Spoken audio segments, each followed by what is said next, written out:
Hey folks, welcome to the Roman Pirate, and this is a little catch up on PUBG. Really, I'll be honest, I've not played PUBG since DMZ came out, and Warzone DMZ got they've just stopped updating it. So I jumped back into PUBG to have a look and see what I was missing. Let's remember now that PUBG was brought to the Xbox in March 2017, and that's I started playing from day one. On day one, I was lucky enough to get a win on my very first game, and it got me hooked. And I'm coming back to it to try and find that craziness and the part that I enjoy so much. And I'll be honest, it's still there. And as we go through some of this gameplay, and I'll just talk over the top of it, you will see that it is, you know, there's some good stuff happening. So, as always, the maps have all changed. There's like 4 or 5 maps now. This is us jumping in it onto the snow map, which is changed differently from the last time I was on it. There's a lot more green on there, but I'm in with my old crew. They now run under a clan, the Noob Clan. Very novel, I know. And that was a new thing that they brought in, the fact that you could create clans, and it also means that we can just all get a little notification when people are on and that kind of stuff. It's easy to find your teams and all that business. So we predominantly play Xbox first person only. Why is that, you say? Well, that's how we started. We've always started on Xbox. Yes, it was great. You can do cross-platform play, but I'll be honest, I do find there's a little bit more suspect killings, I want to say, on cross-platform. Um, I don't know.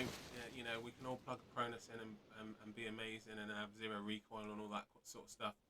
But that's not for us. So we're pure players, and it it it shows. We're not the best. We're not amazing. We have to fight for a win and all that sort of stuff. But that's part of the game. So what is it that I enjoy about PUBG? So you've got me here landing in a building, and I don't have to worry like you do on some of the other games, Warzone in particular, about weapon strengths and capabilities. The weapons on the floor are the weapons on the floor. The attachments on the floor alter those weapons ever so slightly, but it's the same across the board for all weapons. So you've just got to find your mix. You've got to find your loadout.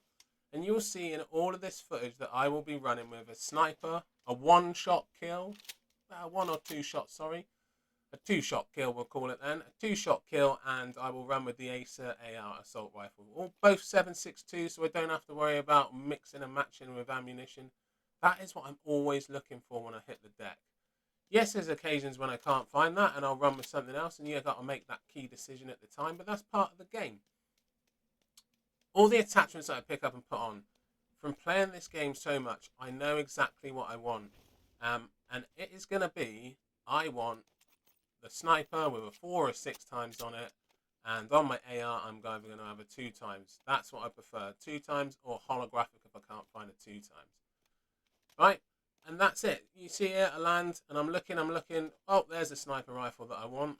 Okay, I'm just using the M24 at the moment. It just seems to be working for me. Having come back, didn't have too much luck with the Car 98, so M24 it is.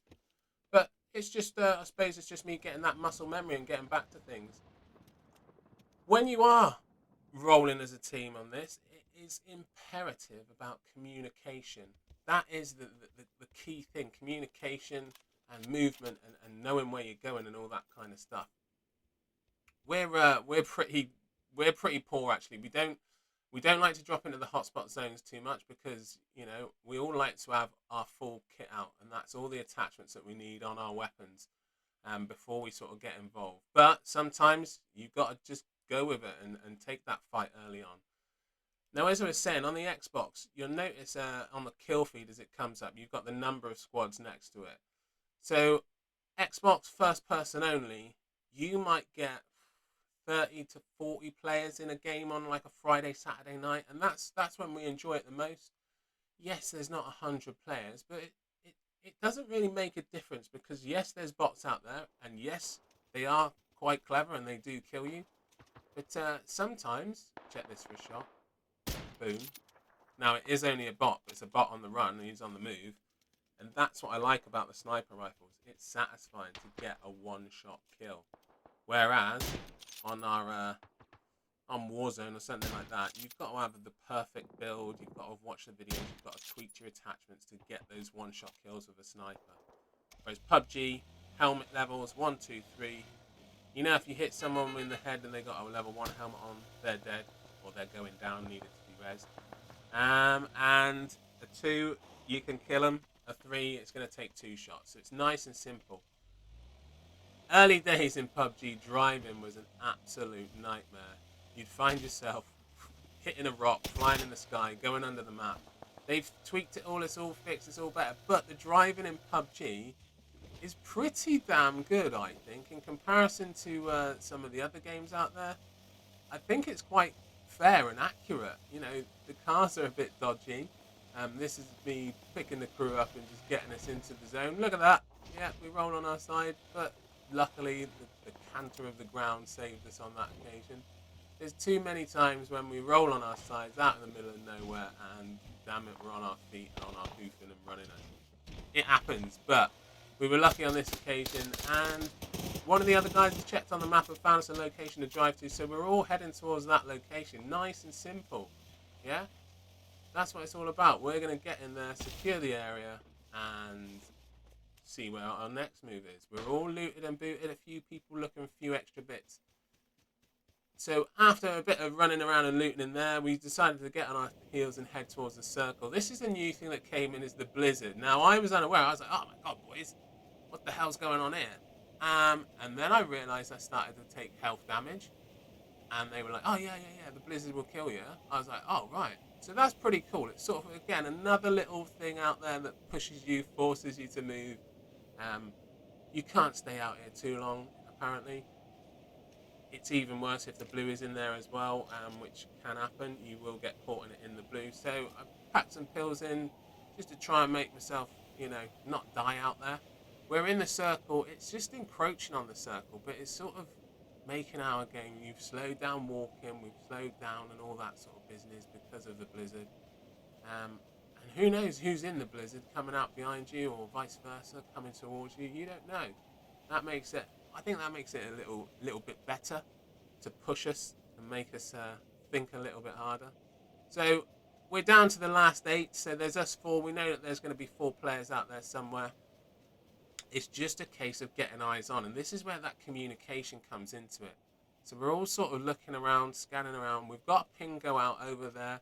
And one of the lads has said there's someone out there. So we're now looking. This sort of building complex down behind me is probably a prime example of where somewhere might be. But we swap away to where we've moved around the map to get on the top side. It's a different game, actually, I think. This is where it comes down to it. There was 5 left, and there was 2 guys down in the middle. And the Bears. I think the Bears got hold of the guys, which is quite unfortunate for them. You see the last guy, and we managed to take him out. And that's an easy win for us.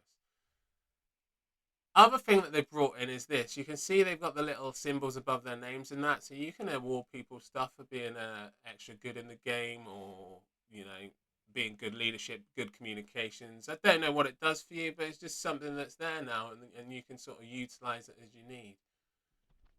As we get back to the next game, again, it's early days. We're getting that loot on, but we get rushed straight away. So there's it. A squad comes by in a car. So bots don't use cars, which we know, which is great.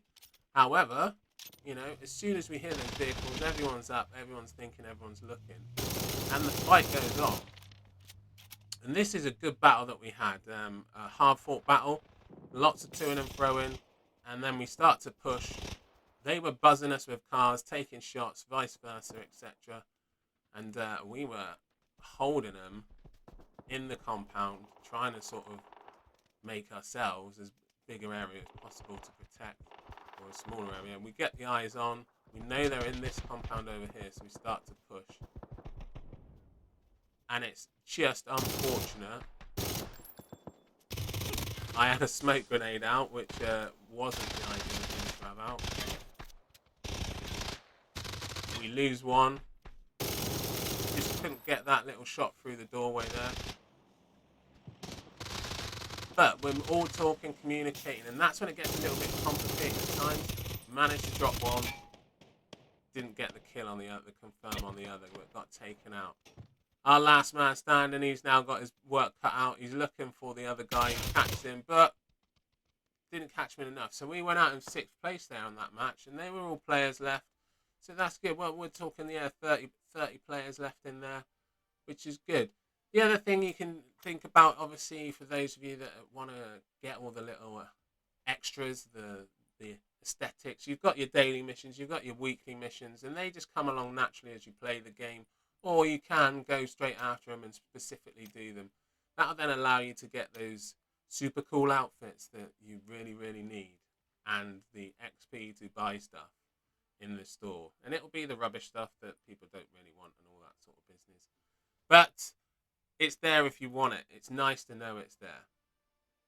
The thing that we also find with this is you've got your Survivor Pass. You can buy it, yeah, and then you'll get better stuff, better bits and bobs, better aesthetics to put on your character.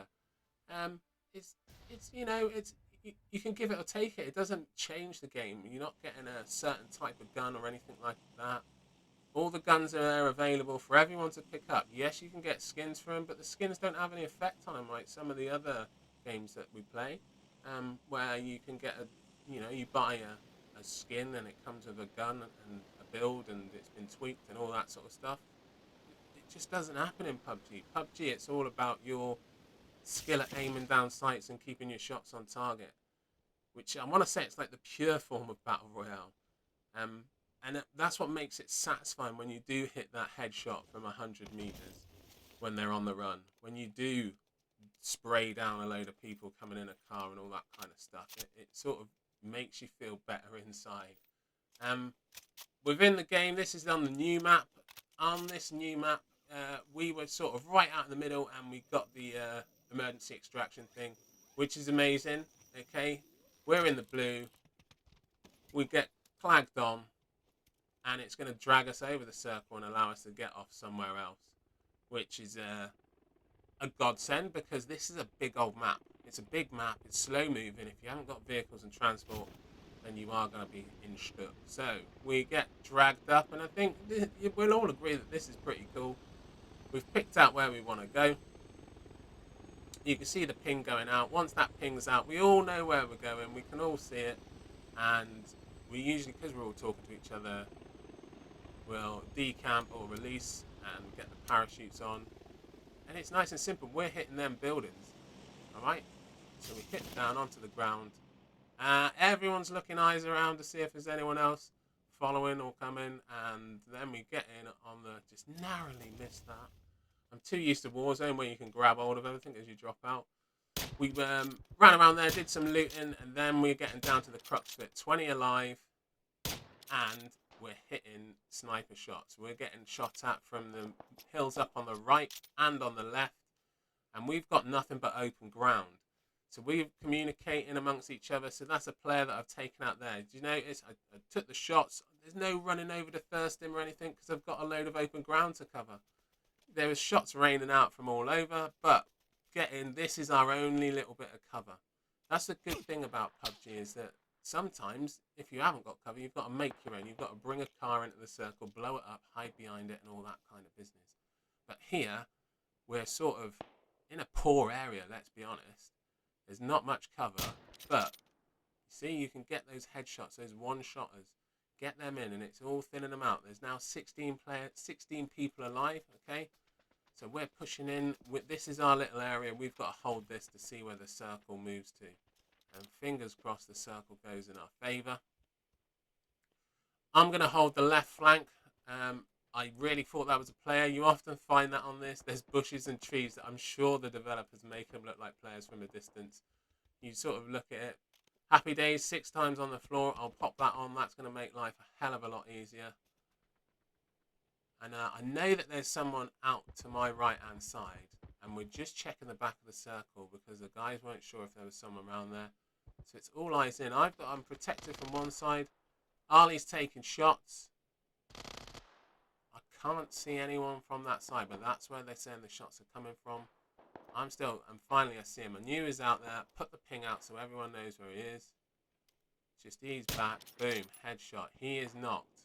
He was on his own, so I'm going to need to keep an eye on that. Someone could try and go for the res. But keep peeking, keep peeking. Other guys in the team are dealing with the right hand attacking and all that sort of business, or the right hand suppression. We were just getting shots rained down on us, if honestly, from over the both sides. Now that I took out the sniper on the left, it's clear, so I'm going to push out that way and use this rock as cover. We've now got to make our way into the circle. And we've taken, a man goes down, which is not good. I'm cutting in, trying to keep moving and just stay in cover. We know that there's a player up there somewhere. The guy that I knocked gets taken out because that was his teammate on the far right-hand side. I then clock the next sniper, get the ping out so everyone knows where it is. Bit of suppression fire is put down to allow people to move. And then we clock another man in the far distance. Okay, so we're down to 4 versus 3. Another player takes someone out, and we are up close and in. However, no idea he was there. He gets the drop on me. However, as soon as he runs into the actual compound, my 2 guys were there to take him out. And lo and behold, we get the chicken dinner. If you haven't played PUBG for a while, I recommend jumping on and giving it a go. It's still pretty good. So come on, try your best, get on there, have a little blast on PUBG. If you're Xbox, by all means, first person, cross-platform off, give it a go, see how it feels. Thanks for watching the video. If you liked it, give it a thumbs up. Thanks very much. You guys take care, look after yourselves, and I'll catch you all in the next one. See you later. Bye.